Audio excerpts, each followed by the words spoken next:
Welcome to Drinkin Bros, presented by GhostBed.com. Yeah, welcome to Drinkin Bros, kids. D'Anthony, how you feeling today? You got a lot of White Claw stacked up there. Yeah. It's almost like your Trump wall of White Claw. No, I think walls are dumb. Are you worried about white women getting in? No, they're going to be distracted soon for a couple of reasons. Fall's right around the corner, which means pumpkin stuff. Yeah, butt stuff. And pumpkin butt stuff. And then ass-eating season as well. October 1st. Look, some would argue that's bigger than the NFL season starting. I'm right there with you. You know, ass-eating season is right around the bend. This year, though, I really want to point out that if you have been eating ass the entire year, it is allowed because you've been quarantined, so you've been inside. The reason why there is typically a 5-month cap, 5 to 6, depending upon where you live, cap on ass-eating season is for the fact that it's hot, you know? Trump was in Wilmington today. My parents were there, and they said the heat index was 105 with the humidity. So it was actually 90, and then the heat index Somebody was that's there 105 just sent me a video of him thanking the crowd for being nice to him. Really? Yeah. He's like, you're all very nice. You've been very nice to me. All right, cool. Thanks. Thanks, guy. Kind of a weird thing to say, but sure. I like that. Nobody ever says that anymore. Of like, hey, thanks for being nice. Yeah, you're welcome. You're welcome. I guess people are just dicks now in today's world, and now they're just, fed up with it. So, well, I mean, you can't. When someone is nice, they're like, yeah, that's nice. Thanks. You can't go to your own party's convention without people trying to attack you outside. Crazy, right? Or just anything in the media, like Sarah Sanders Huckabee, or Sarah Huckabee Sanders. Which one is it? I have no idea. Who did she marry? Did she marry a Huckabee, or is she? No, she is a Huckabee and married a Sanders. There it is. Because I think Mike Huckabee's her dad. Is that true? Yeah, I think so. I think that's the thing. She has a memoir coming out. She's running for governor of Arkansas, better known as Arkansas to most of you out there. She's kind of young. She's 38. 38, was a trooper for Trump in the White House. And man, if there is any woman who took a beating worse than her in office, like, tell me who it is, because she got killed day in and day out. They would post, to this day, if you Google her pictures for this memoir, they post the worst photos that look altered that you could ever post of Sarah Sanders, and you're just like... It's not surprising. It's fucking awful, man. Either way, she's always been, like, off camera, pretty fun and affable, and, like, our friends who have worked in the White House are like, dude, behind the scenes, Sarah Sanders is a fucking boss. Like, she's awesome, right? And the deal was... I mean, she was 37 when she got that job. That's super young. Super young. And the deal is this, like, dude, that job, you burn out real quick, right? And there's so much hatred and everything, let alone what she took, that it's a stepping stone for a better job. So she didn't get fired, didn't quit. The deal was, hey, man, do this as long as you can and then run. So she's going to run for governor. Well, she has a memoir coming out this fall, and in it was a surprising revelation that when she was in North Korea with President Trump, allegedly, during the middle of this meeting, Kim Jong-un winked at her and was like, hey, you look hot. You look like you could party. Is that what a with wink? The Junger. Is that what a wink from Kim Jong-un means? Probably. Like, she said it was very surprising, obviously. And I never would have guessed he would have done some shit like that. Because you always picture him as this evil dictator and all this other shit, right? Which he is. Horrible human, and he's been dead for 6 months. We all know that. And if you think that he's alive, you're fucking kidding yourself. In this memoir, she said after the wink, Trump leaned over to her and he goes, "Did you see that? Did you see the wink he just gave you?" And she saw it. And he goes, "Look, I'm not saying you're gonna have to take one for the team, but you should probably take one for the team on this." And they had a nice joke about it, and it was hilarious and all this shit. Well, this excerpt today was pulled into the media, and they're like, "Oh man, he's such a pig. He's such a misogynist. Can you believe he was trying to pimp out Sarah Sanders over to North Korea and whatever?" And it was like, "No, motherfucker. It's just two fucking bros sharing a laugh over something like that." Yeah. They've been good friends forever. They continue to be good friends, and he's going to campaign for her. Why don't we let her decide? Well, that's the thing. If she's offended or not. In the thing, she says, in her book, she says, he joked about it, and we joked about it, and it was a fun thing between the two of us, or whatever. The media now is like, "Oh, no, he's trying to pimp out Sarah Sanders," and it's crazy. Like, no, he wasn't, and this shit has just gotten so out of control now that it doesn't really matter anymore. Like the thing yesterday with the Walter Reed Hospital, that he had gone for mini strokes, and then Drudge, the Drudge report, which has suddenly turned super left for whatever reason. I don't know. The rumor is, according to this Wall Street Journal article, that they had a falling out, him and Trump, Matt Drudge and Trump, a couple years ago, I guess, and that's when he turned. He posted yesterday his top story was that Trump was having strokes and that he couldn't move his right leg and that he was dragging it across the pavement. I saw the picture. There was a crack in the side of this, it looked like an airport, like tarmac or something like that. Like, it looked like he got his foot caught in it. Like, a clumsy move, but not like, oh, hey, he had a fucking stroke and he's a stroke victim. Well, Matt Drudge has been spending the last, 25 years celebrating the only thing he ever did, which was break the Monica Lewinsky story. Correct. Yes. Yes. He's the guy's a clown, frankly. And he's also like, I don't know anything about him in real life. Well, in real life, he's like a super closeted gay dude. Is he really? Yeah. I don't know why closeted at this point. That doesn't make a lot of sense to me. No. But yeah, it's been widely known for years that that's kind of his thing. Well, he's closeted as a person because, let's face it, you don't see him out. I've never seen a picture of him. The only picture that is used is him in that newsboy hat from like he looks like he works, with Jimmy Olsen in the old Superman movies, and you're like, what the fuck is the deal with that? And in this day and age, how do you not have a snapshot of Matt Drudge out at a restaurant or eating somewhere? I don't know. Maybe he's agoraphobic or something. Maybe. There was a woman in L.A. who used to run this website called Deadline, which is essentially the Drudge report for Hollywood. And it was all the inside stories, and they used to go all in on people. And it's the same thing with her. They never had a photo of her. There's just this old black and white photo. She brought enough people down in town that they eventually hired a bunch of PIs to track her down. It took them 8 months to find this fucking woman. She was in LA. She was hiding in plain sight, but she just never left her fucking house, apparently. Like, she had this apartment, and she would have all her groceries delivered, food, everything, and would just sit at a kitchen table and write all these horrific articles about people. Well, somebody's got to do it, I suppose. If you're dumb enough to read shit like that, somebody's going to fucking do it, and you're going to pay for it somehow. Yeah.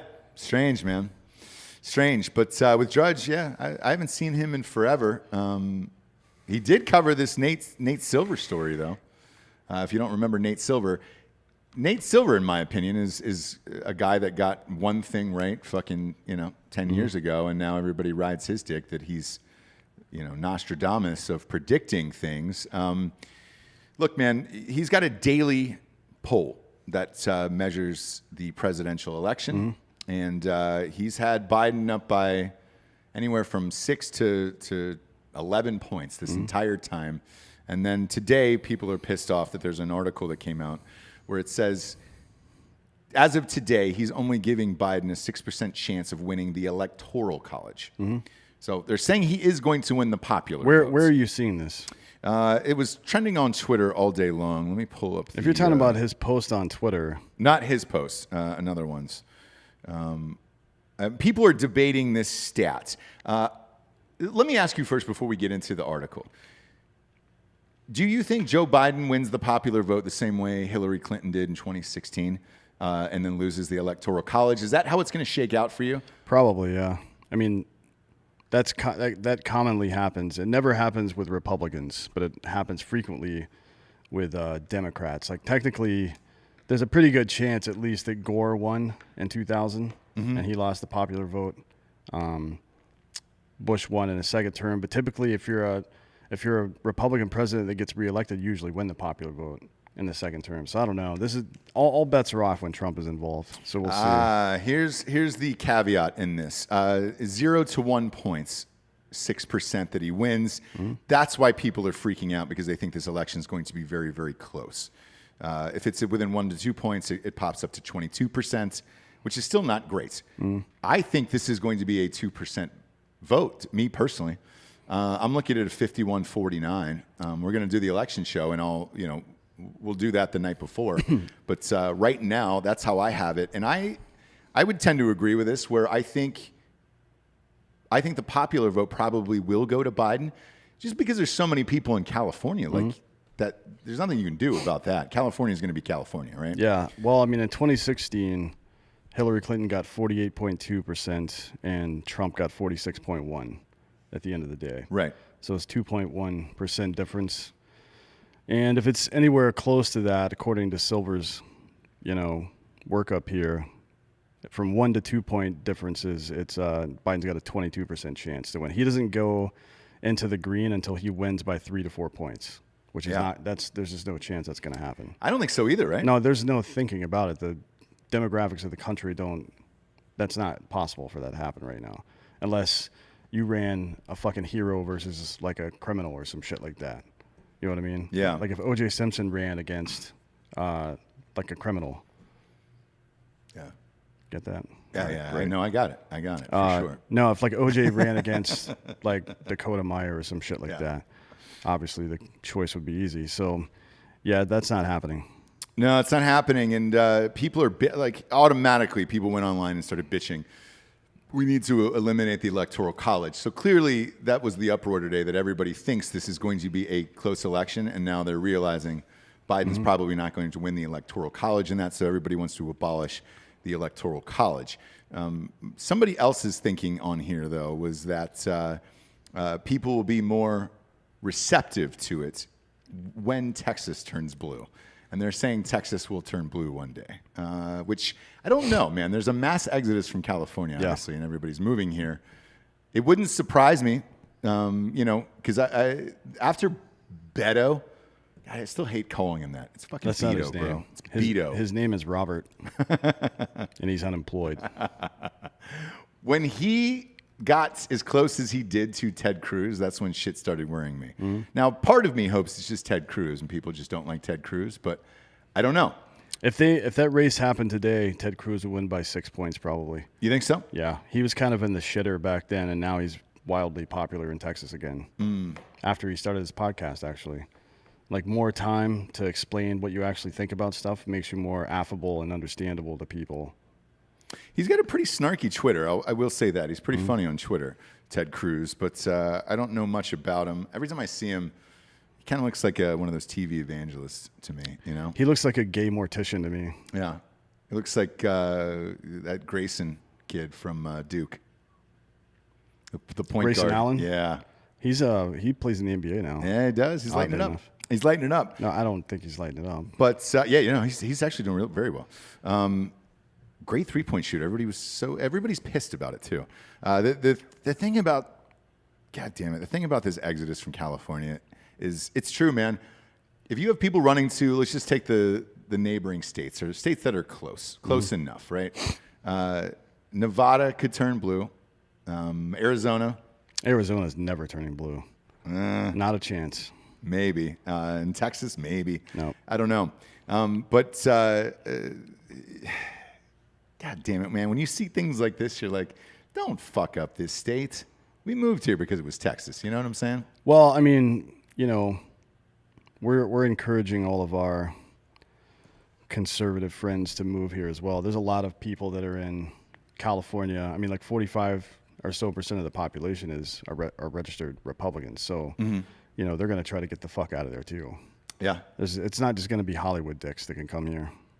No, not at all, man. It's there's going to be a lot of people. So we'll see. We'll see. I know that the counties I'm in, because I'm outside the city of Austin. I went to that political thing the other night, and that one's blue. And they were like, "Hey, man, did you know that?" And I was like, "No, I didn't." And I guess it was like a down ballot thing. So we'll see in this election. I'm super fucking curious about it. But 6%, yeah, I would be worried if I were you guys, because I think 100% this is going to come up between 2 points. And the other point that was brought up last night in an interesting article that I read was that they think Trump on election night will appear to win by a landslide, but so many Democrats will be mailing in their votes that they won't be counted till later. And they were like, it will be a lot closer then. But they were like, you might be able to call this election pretty early. The electoral college part, yeah. Right. Like if he wins enough of the swing states in the Midwest, particularly in Florida, places like that, Pennsylvania, Ohio, Wisconsin, Minnesota is kind of a toss-up now, I think. Like so much fucked up shit's happening there. Yeah. I think they might have a silent majority issue coming pretty soon. I agree. And it's gonna like shock that state, but I think Minnesota might flip for the Republicans, and I don't think there's any chance that Wisconsin goes for the Democrats this year. So I think Nate Silver knows that as well, and that's why his predictions are what they are. Like Biden has to win by 4 points basically to win the electoral college, Right. and there's just no fucking way. Statistically, that can't happen. I don't think so either, man. Because you're right. Looking at these numbers, that's where it flips. So 3 to 4 points, he's got Biden winning at 74% at that point. And you're right. There's no way. But if it's under 3 points, they have Biden losing. And that's exactly where it's going to land, I think. Because the other part of this that's not a lot of people are talking about is I don't know how many people are that excited to go out and vote this year. And in particular not for Biden. For Biden. So it's like, good luck, man. Good luck with all of that. But once Nate Silver starts blasting shit like this out into the ether, if you will, then it's time to really take notice, man. Because like we said on yesterday's show, this is or the day before on Monday's show, this is rapidly changing. These polls have flipped within the last 4 days, and people are starting to panic. Bill Maher and Michael Moore over the weekend said, "Hey, man, this feels like 2016, and I think we're going to lose." Yeah, they are. So interesting to see. The other part of this, man, I want to talk about this 6% COVID thing that's going around. Now, I believe it started on Reddit. Is that true, Giorgio? Did it come from Reddit first, and then it got out into the world, and everybody was kind of propping their heads up of like, whoa. It was all over my Instagram feed this morning, so I just rolled over and that's where I saw it. Yeah, of course. Well, I mean, this is something that you've been talking about literally the entire summer. Yeah, it was QAnon, I think, or somebody associated with them, made a post on Twitter or Instagram or somewhere or Facebook. I don't know where it was, but it was like the CDC quietly released whatever the fuck, and then they listed all the data. That's not really true. I mean, the CDC puts out new information all the time, first of all. And based on, they have a scheduled program over the course of like 10 to 12 weeks where they put out a different section of information. So they do a large study, right? And they carve it up into chapters and release one a week, something like that. I don't know if 12 was the actual number. I think it's somewhere in that area. But this wasn't like an attempt to be sneaky, but it was kind of, on Fauci's part specifically, it was because he's on the stump now trying to do damage control, which is all he can do. He's the worst fucking head of something I've ever seen in my life. Like if you're the head of this and you know people are freaked out about it and you know there's new information coming out that's going to change the narrative, and it did change the narrative. I'll get to that in a second. Why the fuck aren't you out there at a press conference like, hey, this information came out today. I'm going to explain it to you. This is what it means. I agree. What the fuck was this guy thinking? He's the worst. He's too busy going to baseball games and taking his mask off and not being able to throw a baseball. Obviously, wasn't a paper boy when he was a child. I knew you were going to bring what that up. the fuck, man? One of the worst first pitches of a game I've ever seen, by the way. But yeah, explain it to the audience of what this 6% means and why it's a big deal. Because again, you've been on the money with this COVID thing the entire summer. And besides our listeners, everybody else is like, oh, no, COVID's still bad. Even Biden today, doesn't he want people to... He wants schools to be canceled, basically. Yeah. Which is crazy to me. Look, I have a 2-year-old and a 6-year-old. My 2-year-old is in preschool right now. He's gone all week. He's fine. Nobody's sick. Nobody's gotten sick there. And these are 2-year-olds. They eat bologna off the floor after hours and hours of it sitting there. If any little tiny being in this world is more disgusting than a 2-year-old, I'd rather eat after Dan's dogs than my 2-year-old. Because they're jamming shit in their mouth. Now, picture 20 of these little fuckers in a room together, licking fingers, touching butts, doing whatever they do in preschool. Everyone's fine. But Biden wants to shut down schools. Right. Yeah, this is so let's talk about it a little bit, because Fauci came out the other day. He was on Good Morning America, and he said, well, the intent of this information, which, by the way, let's recap the information. The information is that 94% of people who die from COVID, at least, have COVID on their death certificate, had an average of 2.6 other conditions, whatever they happen to mean: pneumonia, the flu, heart disease, lung disease, obesity, whatever it is, right? High blood pressure, any of that shit. So Fauci says that the point of releasing that was to show that you can die from just COVID. And like, that's what he said after the fact. I'm like, well, that's really fucking stupid, and here's why. We know that the mortality rate from COVID at large, without regard to comorbidity, was 0.35 to 0.38%, right? So you're talking about 6% of 0.35% at this point. That is statistically nominal. It's nonsense. So if that's just what he's saying is not true, that's a lie. Because data scientists from the CDC would not be stupid enough to think they were making a point by referencing 6% of 0.35%. That's retarded. Okay, so Dr. Fauci's a fucking liar. We know that, right? But he's been doing that this whole time. It's just been kind of a gentle massaging of the narrative. And if he would just take control and give people the facts, I don't think people would have that hard a time understanding what's happening. Because we've had hundreds of people from Drinkin Bros who had very radical beliefs on some of this stuff reach out to us and be like, oh, now I kind of understand what's going on. Thanks for explaining it. I shouldn't have to explain this shit.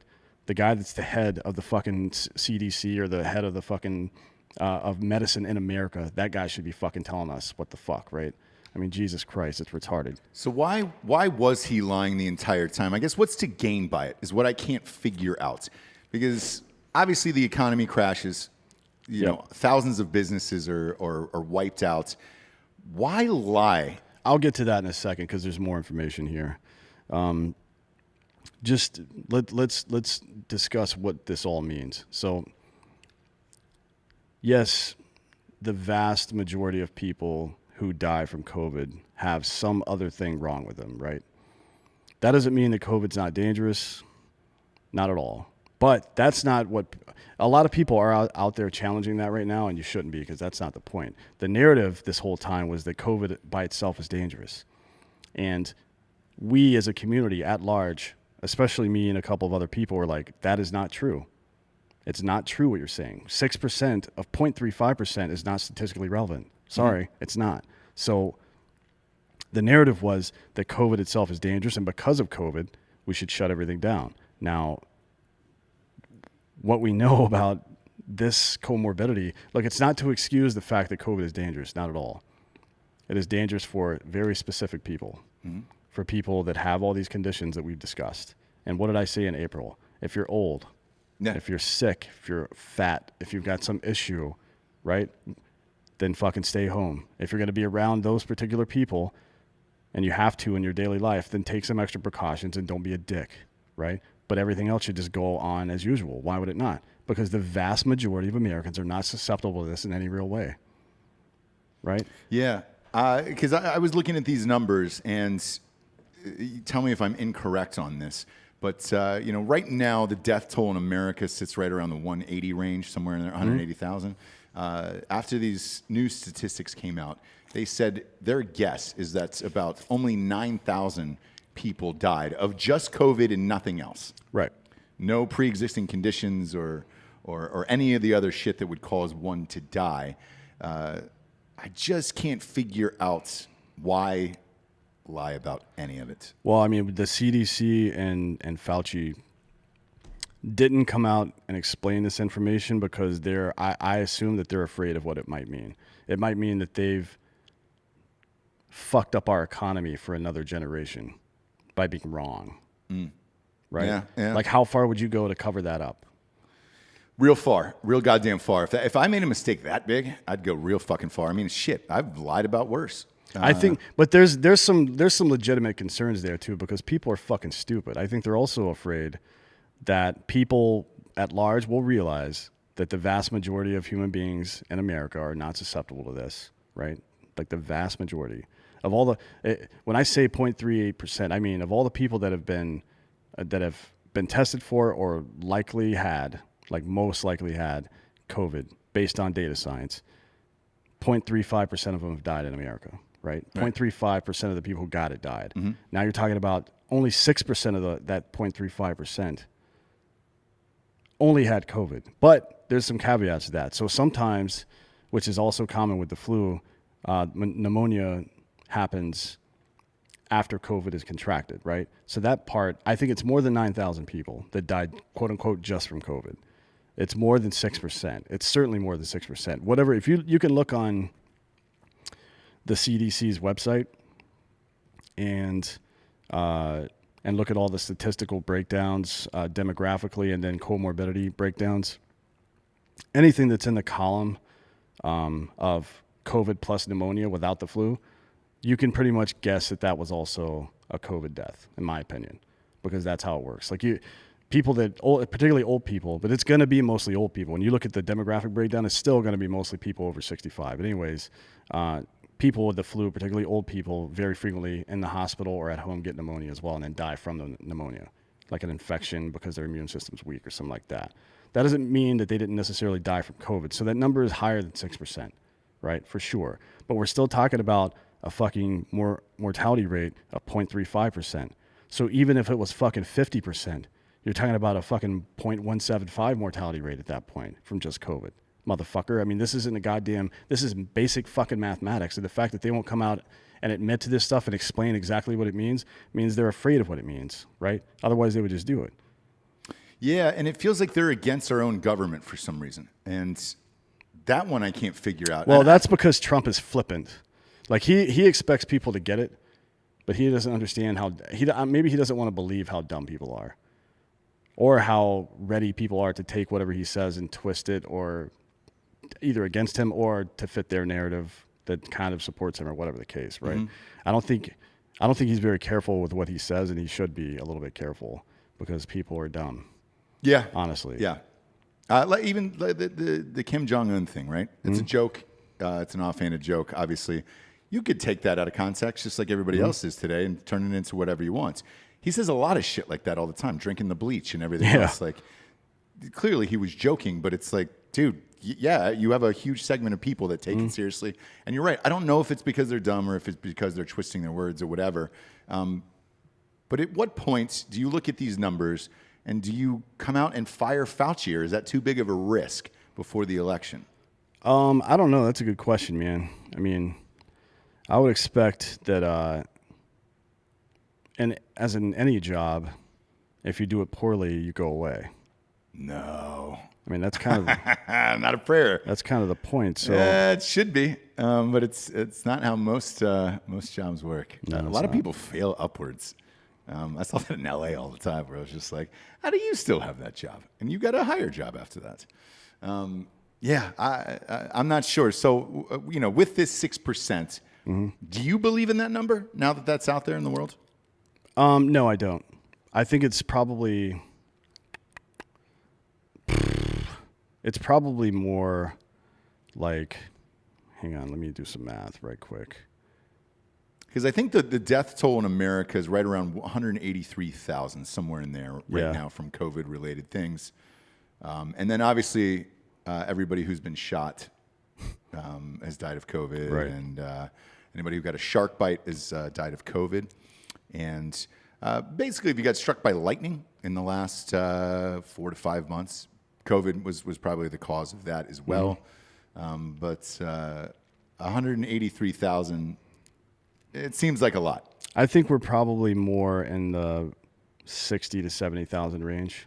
Deaths overall. wise. Yeah, probably something like that. Because there's you can look at the charts. There's a lot of people who had like anybody that had pneumonia and COVID, but not the flu. And I could be wrong about this, but all the research I've done the last couple of days says that pneumonia is very frequently with the flu and other respiratory infections or illnesses a secondary cause or a secondary infection or whatever the fuck it is. So I don't know. I think it's like even then you're talking about maybe 35 to 40%. Okay. As opposed to 6%, but still it's 35 to 40% of 0.35, right? So right. it's like they'll try to make that point. Well, fucking it's 40%. They'll go with whatever the highest number is, right? Mm-hmm. And then people on the right will go over whatever the lowest number is. But it's obviously somewhere in the middle, as it always is. But it's important to understand that, right? It's important to understand that because the narrative has been that COVID itself is dangerous. And for a lot of people, that is true, right?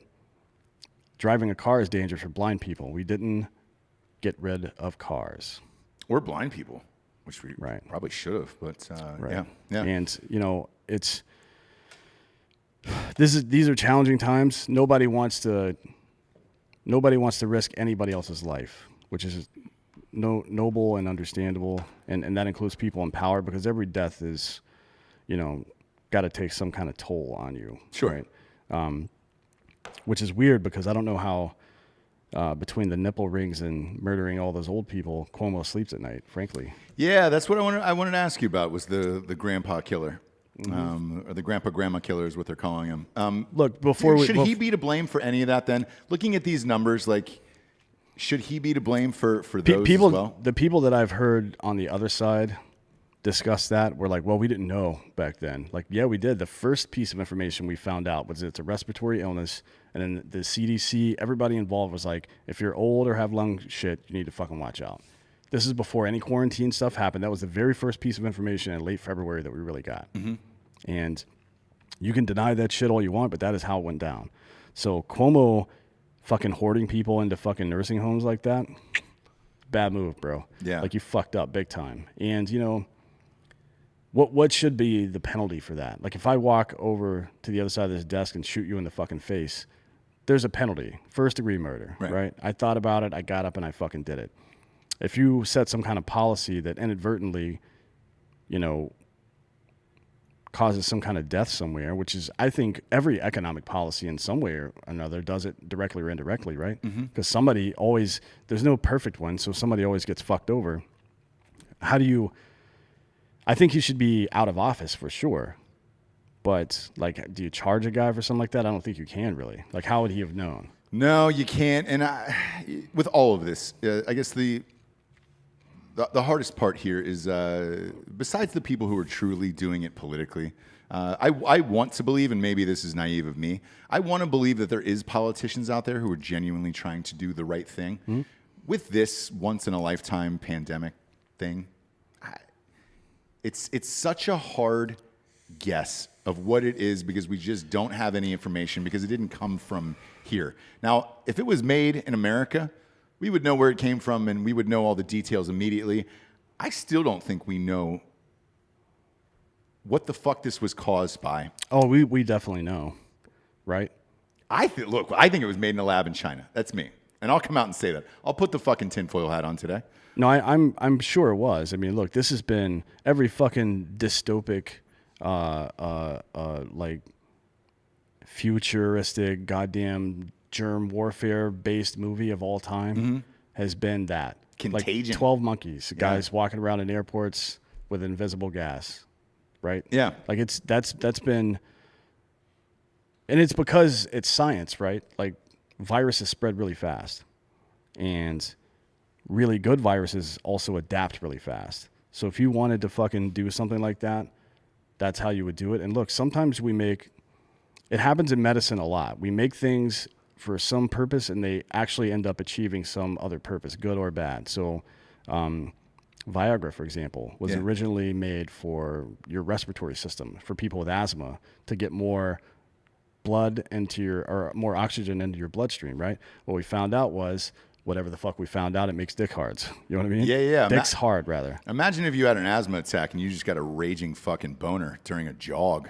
Would that panic you, or would you like get confident and jog better? I don't know. Probably find a tree knot and try to work some shit out. Wait, what day is if I'm in today? the woods. Is Roman on this week? Yeah, Roman is hopefully on. they are. They are. I want to read one comment here on YouTube, because we go live on YouTube pretty much every day, except for Fridays. But we're looking to add another show here to go live on Fridays, and hopefully we can announce that soon.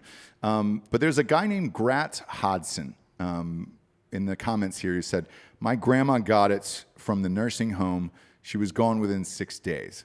He's talking about COVID. But with that being said, the common flu would have taken her out. Yeah. We followed all the washing and distance stuff we could, but the face, nothing for it. So, we've had I would say four listeners have written into Drinkin Bros for the Drinkin Bro of the Week, and have nominated the Drinkin Bro of the Week to relatives that have passed away from COVID. All of them were old. All of them were older people. And by the way, if you want to submit to Drinkin Bro of the Week, go to drinkinbros.com and do that. There's a place for all your submissions, and they come right to us. We read them live on air, and we get some T-shirts there that are like $19.99 butter soft tees there, so help yourself. But I would say the same with Gratz. The 4 or 5 that have written in about the deaths, they're saying, same thing every time, man. It's sad, but they were old, and this is, something that happened to them, and there was really no way to prevent it at that point. Well, it would have been the flu or pneumonia or something else. Correct, yeah. At some point. I mean, but look, Fauci actually did make a good point on Good Morning America. It's like, hey, there's a guy that's 71, 72 years old. He's got fucking heart disease, and he's obviously old as shit, and then he gets COVID and dies. Well, technically speaking, he would have lived longer had he not gotten COVID. He did die of COVID. Yeah. That's fine. I'm fine with that logic. But that's not the fucking narrative that we've been fucking force-fed. The narrative is that it's dangerous for everybody, and it's not fucking true. The data supports the fact that it's not true. Yeah. So why are you continuing to lie to me? I'll tell you why. Because the vast majority of Americans face no risk from this. That is a statistical fact. That's not some tinfoil hat bullshit. I'm not even conservative. This is not some far-right goddamn conspiracy theory. The data shows that it's not dangerous, motherfuckers. So here's what I want to see. I want to see an explanation for why we shut everything down instead of doing something sensible like quarantining people who were at risk, right? Studying them and how they interact with the disease, and then allowing for all the other testing processes that happen. Because I want to know why we've spent, $8 trillion so far? Yeah. Which is, I think, about a quarter of our annual GDP. Yep. We spent $8 trillion this year on this bullshit. Over 100,000 American businesses have shut down and will never reopen because of this. And because of that, if you look at the list of the Forbes top billionaire list over the last week or over the last year, so this calendar year, other than Warren Buffett, who's just giving all of his money away right now, he's the only one. Everybody else on that list in America, they've made like 20% more billions than they had before. All of them. Bezos, Musk, yeah, all those of them. guys, Zuckerberg, So, all these people, all of your friends and family who are out there, I don't give a fuck what political party you belong to. All your friends and family out there who own bars and restaurants and small businesses that people can't come into or things like that have been fucked over for no reason. They've lost everything because of this. And what happens when that happens? You develop one of two things, or maybe both. You develop a corporate oligarchy where corporations control everything, and there's no such thing as upward mobility anymore because everybody works for somebody, right? Nobody owns their own shit anymore, and that is not America. The other one is communism, where the government ends up seizing means of production and revenue. Now, if you're Russia, you've got both.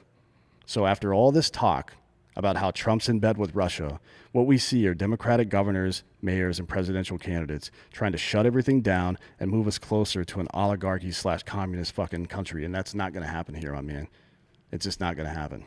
Yeah, and we're seeing more and more of it every day. Like, man, I had a conversation before we got in today with one of my friends in Hollywood, and he's had sold a movie to one company, and he was like, man, that got gobbled up by another one, and then it got gobbled up by another one, and another one, and another one.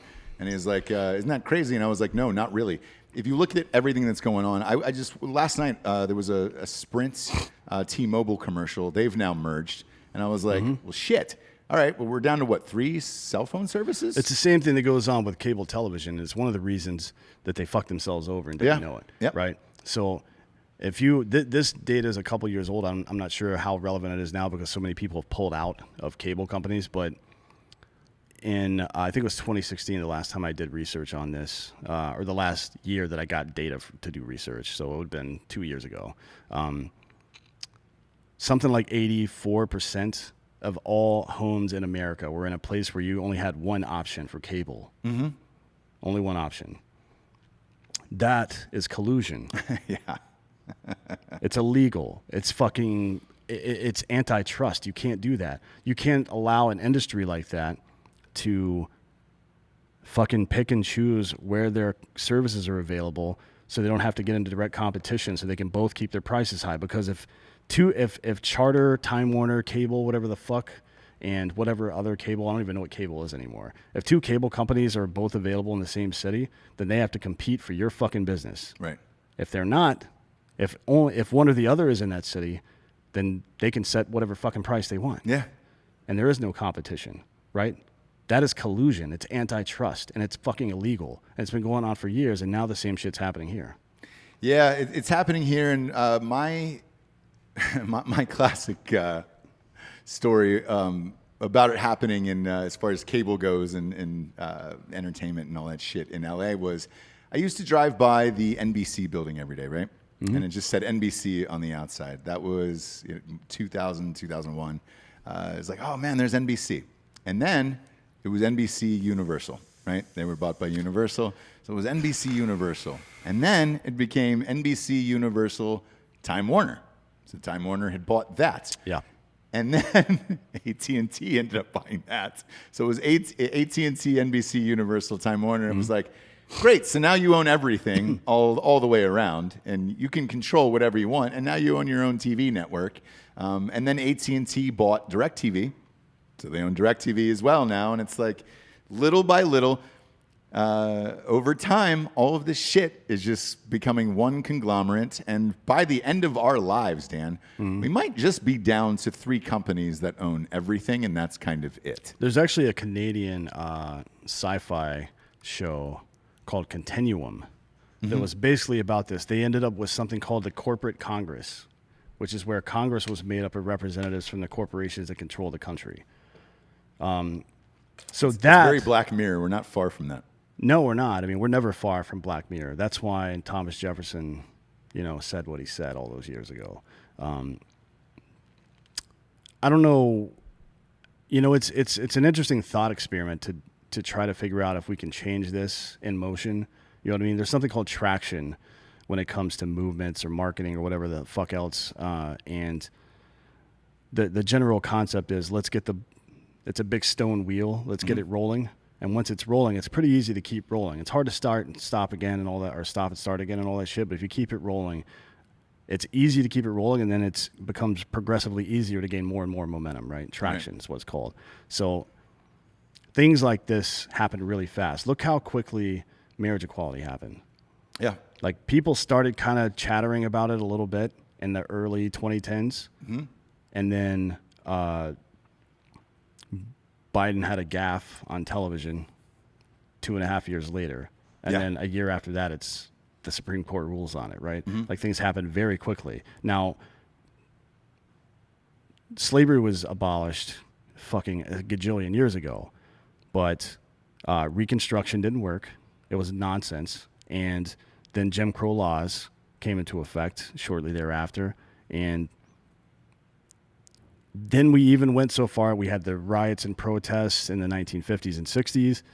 The fucking Civil Rights Act passed. All this other shit passed, and we're still here. We're still here where a very large portion of Black America is fucked economically because of what we've done.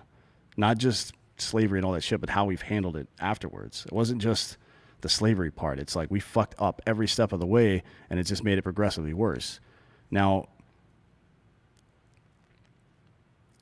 why were we so quick with gay stuff, but not fast with race stuff? You know what I mean?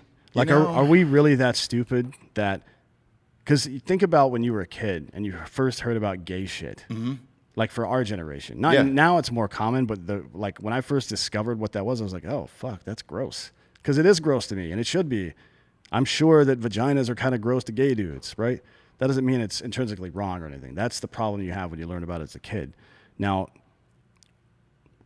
melanin, that's the fucking thing? Is that really it?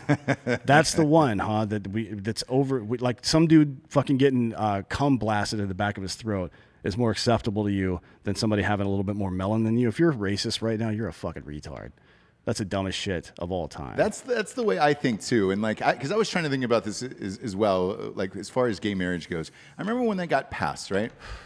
It was a huge deal, as well it should have been, right? Yeah. But then after that, nobody really cared. No. Everybody was like, yeah, great. What's the next thing? We're all done with that, and nobody gives a shit. And like, even today, when I see people make these like huge gay announcements on their Twitter or their Instagram of like, I'm coming out, this is it, or whatever, it's like, all right, cool, man. People stopped caring that other people were gay years ago.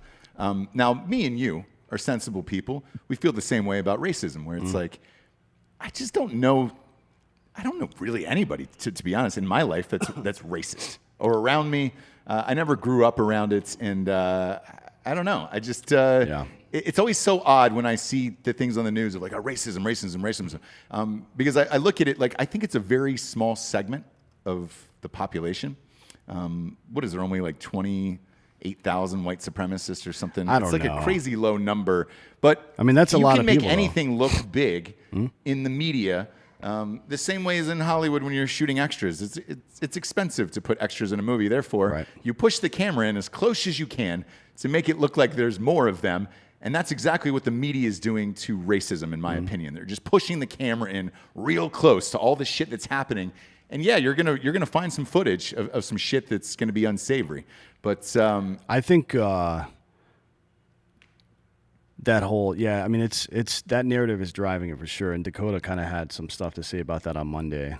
That was a great episode. If you haven't listened to that one with Dakota Meyer, that one's up Monday. It was great. Yeah. Gallup did a poll recently, and they track it through history, basically, of relations between white and black Americans. Now, I have no idea what the methodology of this polling is, or like it's also very subjective, as are all polls. But they report now that race relations were about even, I guess, 53 to 47 and 51 to 49 over the last 3 years or so, and then in 2020, it's now 55% of people think that relations between black and white Americans are 55% think they're somewhat bad or very bad. And then obviously the inverse for somewhat good or very good.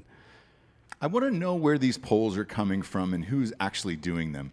Yeah. I don't ever stay on the phone when I talk to customer service and when I hear that prompt that just says, would you stay on afterwards and take a survey? No, I've never taken a survey in my life. And I don't know anybody, I've never been in anybody's house where they've been contacted and they answer the phone and they're like, what? Oh, I'd love to take a poll. How long is it going to take? 15 minutes? Sure, let's sit down and do that. Who are these people that they're calling and who's getting contacted for shit like this? I don't get it. And I don't know how you can do a fucking race poll at all.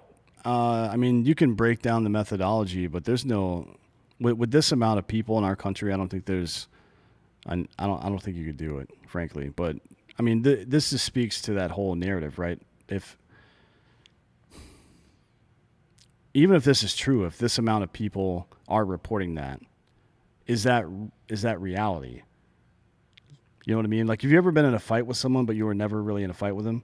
Yeah. Like, you said something, and then later you thought about, like, oh, he may have taken that wrong. And then you felt awkward, and you didn't talk to him for a while, and fucking there seemed like some kind of tension there, but it didn't really exist. Yeah. Like, I feel like maybe something like that is happening right now. Not that there aren't reasons. Like, I think black people got a lot of reasons to be mad.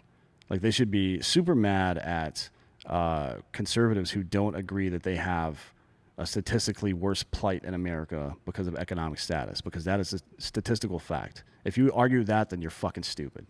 And I don't want to hear from you at all. Don't even come at me with any of your bullshit.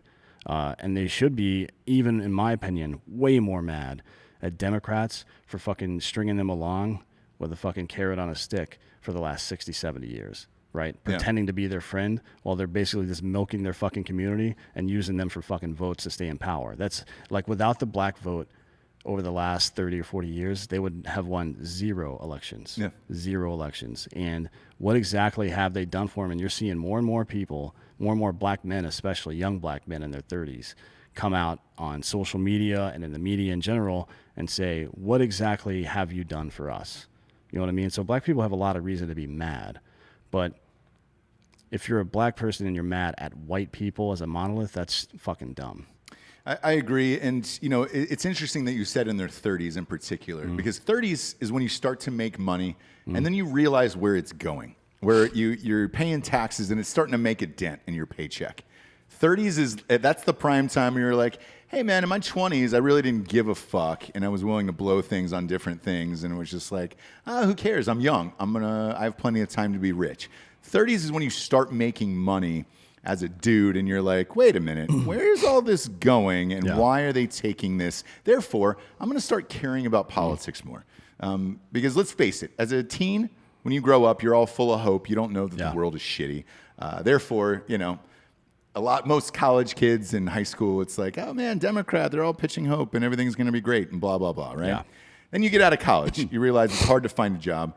Those of you who have a job, as soon as you do get that job, you get that first paycheck and you see how much FICA and everything else is taken out of your shit. And you're like, oh, that hurts, but it's fine, man. No big deal. I'm not married yet. I don't have any kids. Now, 30s is when you're settling down, you got some kids, and you're really scrutinizing these paychecks, and you're wondering, you know, why you can't go to the fucking Cowboys game on Sunday. That's when you really start perking up and being like, I think I'm interested in politics now because I think this is pretty fucked up. Well, somebody said, if you're not a liberal at 25, you have no heart. If you're not a conservative at 35, you have no brain. It's a very old quote. Often, it's true. I've never heard it. It's been attributed to a lot of different politicians and commentators over the years, but no one actually knows who said it. It's probably some asshole on the internet. Yeah. And then he tried to attribute it to fucking Abraham Lincoln. But either way, it's fucking true. I mean, like you become more classically and conservative and less liberally, or less classically liberal, I think, as you get older in a lot of ways. Now, I think you become more modernly liberal as you get older now because you stop caring about things about people. Like you stop caring about race and gender and shit like that, and fucking sexual orientation and all this other bullshit. Like you don't have time for that shit anymore. I feel like if you're hating on people, you got to be super bored, right? Yeah. Like I've got shit to do. I don't have time to fucking foment hate for somebody. Like sit around and just like fucking motherfucker. It's like, what are you doing? Go fucking get a job. Yeah, you know, all of my anger, like on Twitter, is always on the toilet because I'm bored. Yeah, it's always boredom. Every single tweet is from the toilet. Dude, you and I just get to rapping, dude. We got some sponsors. Pay for the shit wagon to be on the air. First and foremost, ghostbed.com/Drinkin Bros. Monster Labor Day deal. Bundle package. 30% off of everything you bundle together. That's adjustable bases, pillows, mattresses, sheets, you name it, you get 30% off if you bundle it together. Now, if you're a member of the military, a first responder, a teacher, or work in the government, you get 30% off of everything anyways. But for the rest of us dum-dums, we can bundle shit together and get 30% off for Labor Day, which is fucking awesome, man. And as always, at ghostbed.com/Drinkin Bros, they've got a 36-month pay-as-you-go program, no interest there. So you can bundle all this shit together, still get on that 36-month pay-as-you-go program with no interest, and knock all this shit down to like $35 a month, which is amazing. Because if you're in the state of North Carolina, like our shithead Governor Roy Cooper there, formerly for us, obviously, he only just moved the phase up to 2.5 yesterday, which isn't a thing. It was supposed to be 2, 3, 4, and 5. He bumped it up to 2.5 because the election is in 60 days. Good luck, Roy. You're out of office this year, you fuck. But if you're in North Carolina, you're going to need a mattress because you're going to be inside for a fucking while. And same with California, unless you're Nancy Pelosi and you need to get a blowout for your MSNBC interview with Rachel Maddow. Go to ghostbed.com/Drinkin Bros today and hop on dem deals. Next up is GetRoman.com/Drinkin Bros. Boner pills, Dan. We were talking about them earlier. Yeah. I mean, I'm always talking about them, and I'm always taking them. Yes, we are. We're going to be taking them at a live event. We're going to do, now that college football is happening, for sure, we had the first games, we're going to do a live show at Whiskey Tango Foxtrot. It'll be private for all you Drinkin Bros listeners. You can show up in Austin, Texas on that's September 12th. The 12th, yeah. It's Saturday, September 12th. It is in 10 days from today. And will we have Roman on us? Probably. I'll bring some if you'd like. As I think you know, we were talking about this earlier. We made our producer Giorgio get an OnlyFans account. Just Giorgio is the OnlyFans account. You got to stop using the word made. Well, We didn't force him to do anything. I kind of feel like you can chime in. He's mic'd up now. Legally, no one has made me do anything, and I There we go. appreciate my job at the Drinkin Bros. No, community. now it sounds like you're under duress, you fucking cunt. Yeah, You fucked it up. sounds like you're tied up, dude. You gotta speak with confidence. But If I'm ever tied up, it is on purpose. he's doing a before and after on OnlyFans where he's going to show his limp, flaccid penis and then do it full bone on I think it should Roman. go bone without and bone with Roman. Because Yeah, no matter Dan's right. That was my plan. yeah, It no was- matter how it was. no matter Okay. how good your dick is, Roman will make it better. It's just science, dude. It's gonna put more fucking oxygen in the bloodstream in your dick. Yeah. It's gonna make it swell up more. It's gonna make it a little bit longer and a lot fatter. It's just Swollen. that is how shit works. Yep. It's science. God damn it. So go to Just Giorgio on OnlyFans. He says once he reaches 20 fans, he will do the experiment. So he's going to take a Roman and then do the before and after of what his penis is like before it and after it. No one, Roman, is doing that for your product. I can guarantee you that. But we are all taking your product Yeah, at GetRoman.com/Drinkin Bros. Free shipping, and it's 48 hours. Yeah, it's really quick. They probably didn't really ask for us to do any of this. No, they right? didn't. Okay, good. They So, definitely did not ask for that. so I don't know if you could say, well, none of your other people are doing it. Like, yeah, we didn't fucking ask them. Nobody else is showing up here with their dicks out either. Assholes. That's entirely true. If you're out there and you're an advertiser, we go above and beyond every single goddamn day. I know we're going to get a call from Roman of like, hey, man, you can't say that on air. You No, can't they would say- probably be more mad about making medical. I'm not making any medical claims. You're not a doctor. No, but the way dick pills work, whether it's Viagra or Cialis or any of that shit, is it oxygenates your bloodstream and Yeah. creates. I mean, that's just the way it works. Yep. So if that's not a problem for you, then it's not going to do anything for you, I would imagine, right? No, it's not going to do anything. But no one is like that on Earth. So No, they sure aren't. Last but not least, DukeCannon.com.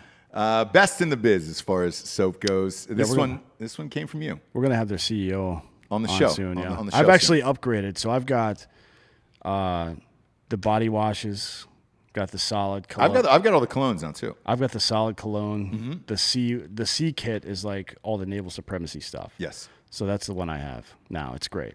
Best. Look, this one came from you guys. All of you guys were using it. I know it's at Target and Walmart and all that shit, and that's great. And you're like, dude, we want a promo code for this. Yeah, shit. you can Like, get it we're for using $12 at Target. You can get it for $9 with Drinkin Bros. Yeah. So all you have to do is go to DukeCannon.com, promo code Drinkin Bros. We'll get you 20% off and free shipping. I recommend that 4-pack. It's $30, but it lasts for fucking ever, dude.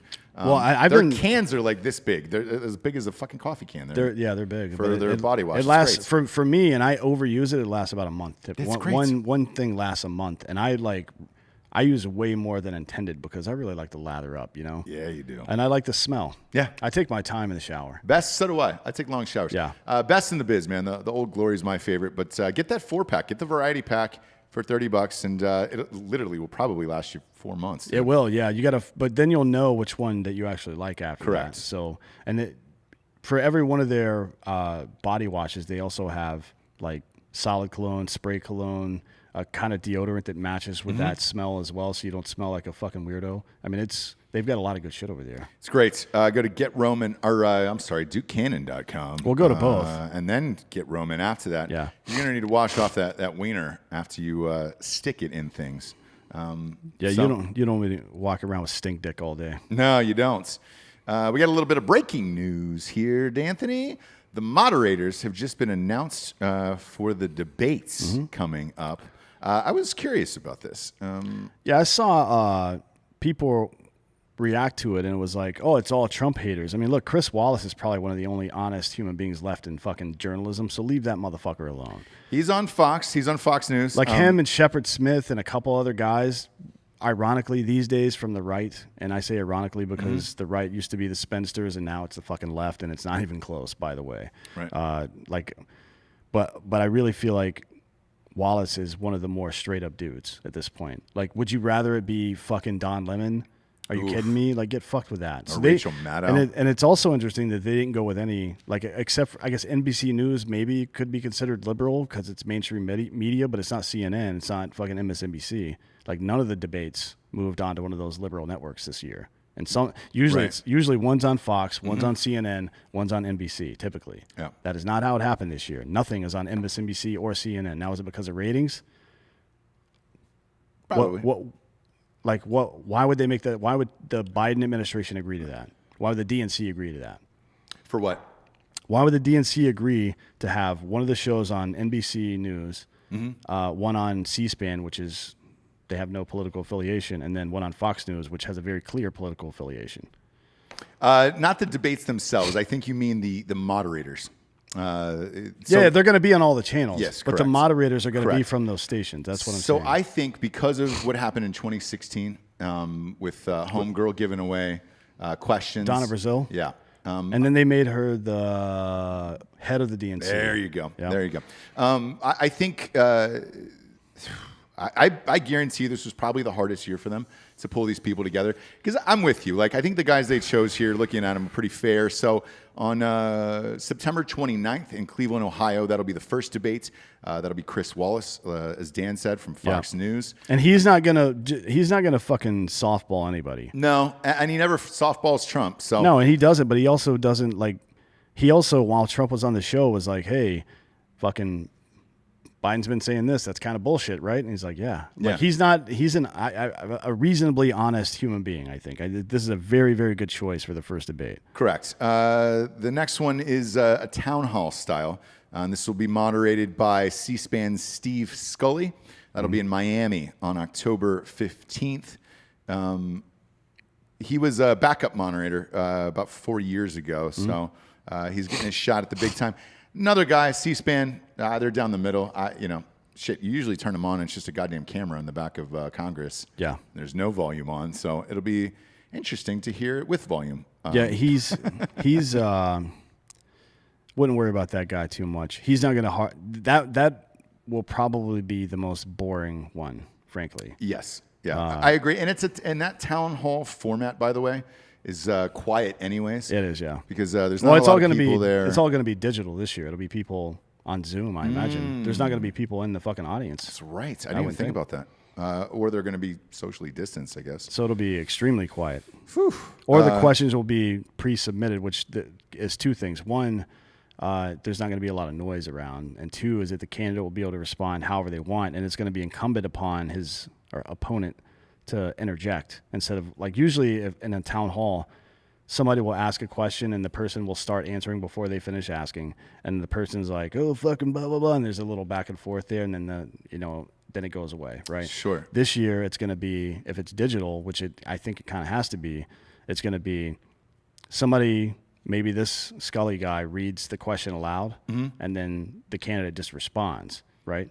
So this might be, actually, now that I think about it, one of the more exciting ones, because it's going to be Trump without any audience interaction distracting him. Just every time Biden answers a question, he's going to be talking shit the whole time.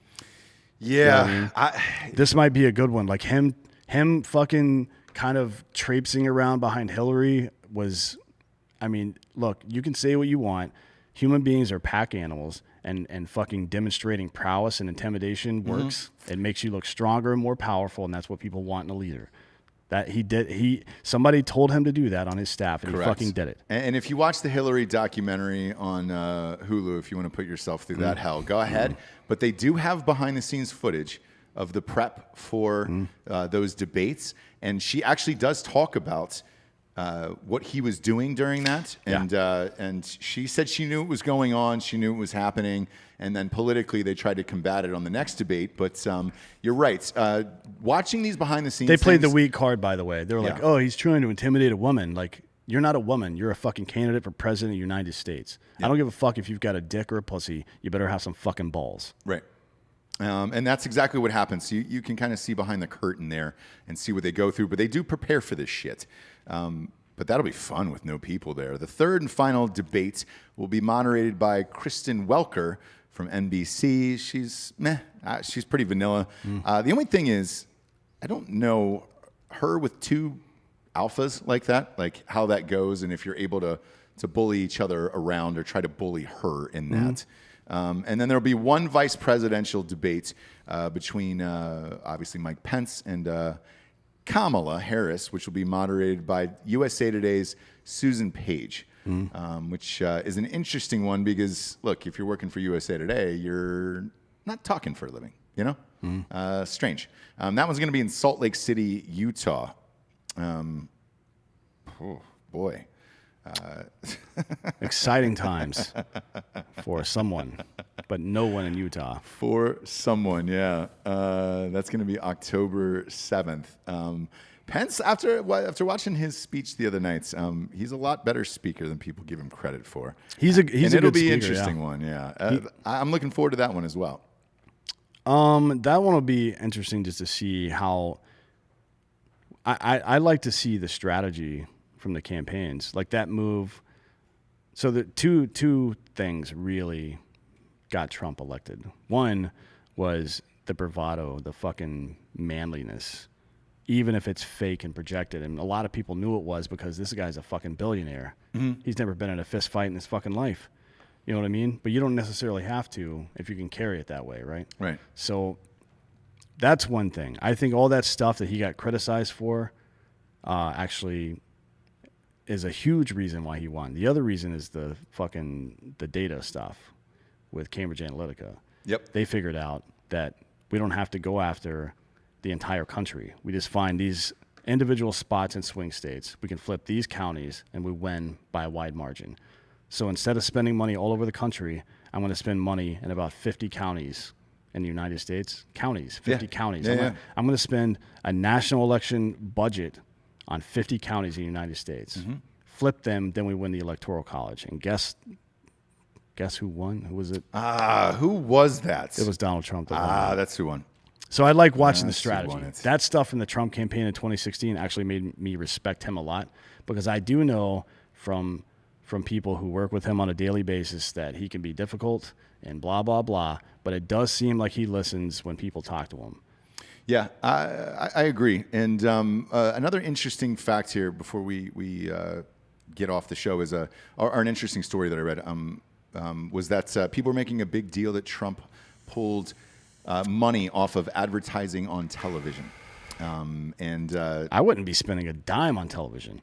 Neither. Unless it was like Judge Judy or something in midday where it's all old white people watching. Yeah. Otherwise, no fucking way. Yeah, and so they were this article was making a big deal about it. That he's not he's killed his TV spending. He's not the Who's only watching TV. He's not the only fucking advertiser, if you want to call him that's pulled out of TV. By the way, hundreds of major advertisers have pulled out of television, and they're now focused on. Well, they're trying to figure out what they're focused on. New media, typically, but podcasts. They don't know. They don't always know how to deal with it. So yeah, I mean it's Facebook, YouTube, Instagram, all that shit. So that's not surprising because that guy Brad Pascali, he's smart, very smart guy and a digital guru. He was the one that's ended up winning Trump that election online last time. So when I read that article, it was like nobody's spending money on television right now. Why would you? I mean, look, here's the deal. I'm going to save you. If any of you guys start a business, I'm going to fucking do some free marketing consulting for you right quick.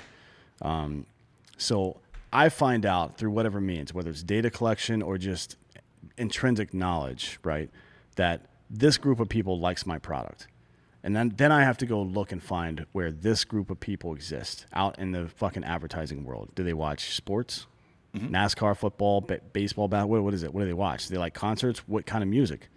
Do they like fucking this TV show or that or whatever? What is it that they like? What are these intersecting points of common interest that I can fucking make these people see me, right? So in television, you're like, well, 30% of people that watch Friends are fucking white dudes 25 to 34, so we could talk to them. All right, cool, because they buy our shit, so let's talk to them there. But it's a 30% yield, right? Right.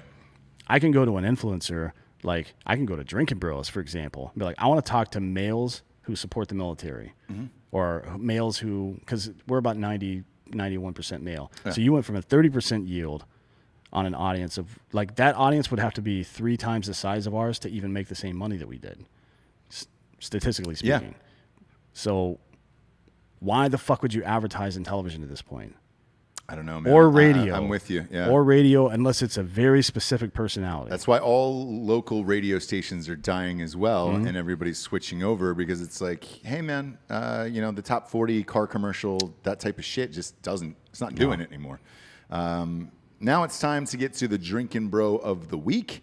This one was submitted by Evan Haley from Tennessee. He's been a member of Drinkin Bros for 3 years and is nominating Jessie Wiseman. Reason for nomination, he says, Jessie deserves it for having to deal with Ross's bullshit all the time. I love both the podcasts. They have truly saved my life. And to Dan, please tell him to get fucked. We're going to come out with some get fucked gear soon so you guys can all represent. We'll come out. We'll make some shirts and hats. We'll make some, like, what do you call it? Doormats. Doormats, yeah. And signs and things. I know you guys like the get fucked stuff. And I like it too. I'm not going to lie. Yeah, it's funny, man. And then he says to Ross, St. James Street James, did he get his bison boots from Bert Kunstedt? No, I have not. And no, I don't think it will. I think Bert's given up on that. For me, he's just not going to do that for me, and we're gonna have him on the show. I haven't talked to him in a couple of weeks because he's been busy as shit. He's been like, I think he drove out east a little bit to go pick up like 100 more fucking bison or something. Yeah. I don't know what the fuck he's got going on. When he was on the show, he said he was getting into the bison business. Oh, he's in it now. He's got like 200 head at least. That I know so about. When we're saying the bison business, we're not talking about just the clothing. We're talking about actual fucking physical bison that he's going to sell, like Yellowstone, like that type of shit. Yeah, you can buy the meat from his bison at whenever it's available from Mountain Primal. And they're not paying me to say that, but they should be. They should or at least send me some free shit. Yeah, exactly. I'll take some free bison meat. Are you kidding me? Shout out to Evan Haley. So we appreciate the submission for Drinkin Bro of the Week. Again, go to drinkinbros.com to submit all of your Drinkin Bros of the Week. They come directly to our inbox, and we read them live on air. So we don't ever read these before. Whatever you send in, we will read live on air, no matter what it is. And as always, go to iTunes and rate the show a 5-star and leave a quick review. It helps keep us on the top of the charts.